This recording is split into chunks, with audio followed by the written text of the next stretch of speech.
He kind of combated the accusation of Zip providing the gun to Keefe to kill Tupac.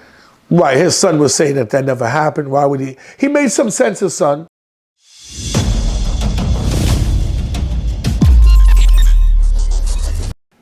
Was Zip a gangster?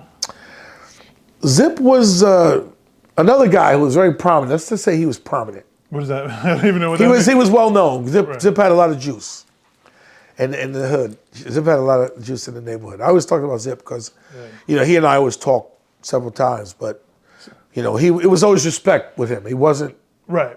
He was never an informant with me. Right. Let's get that straight. He was never a snitch. But we spoke about certain things that I knew he knew, and he couldn't tell me. He said, I can't tell you.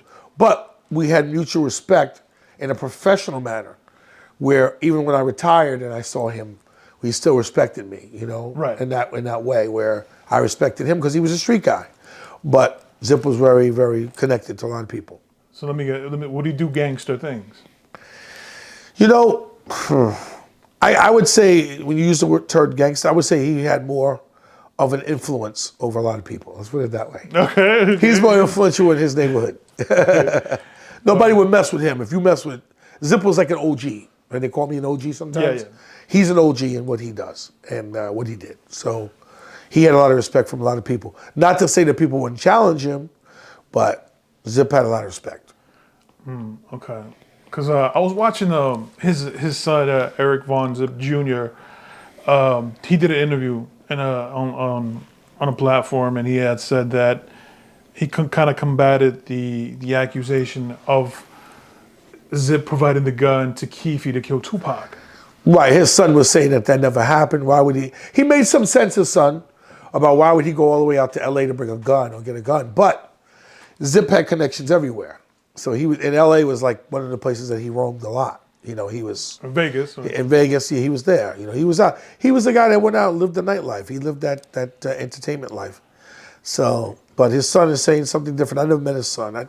I seen him in videos and stuff. I never met him. He looks like a lot of him. Yeah, like a lot like him. You know, but you know, that was his father, and of course, you know, he's bringing out the fact that, you know, all this stuff. And again, in that case, there is a lot of hearsay about a lot of things that people are saying, oh, this guy did this. Until it really comes out about what really happened that day. And Keefe D is like the catalyst that will bring everything out. Even though people say, oh, he's this and that. You gotta remember, Keefe D was a boss too. He was another guy who was a boss in LA. He wasn't no pushover guy. He was a guy that had influence in his neighborhood as well, you know? I mean, there's a lot of guys out there that have influence or gangsters as well, but Keefe D had a lot of respect too. People knew him too from the streets. But you still co-sign Greg Kading's findings.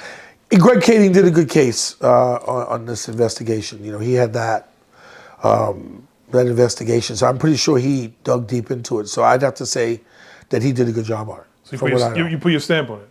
Yeah, I would say yeah. Yes.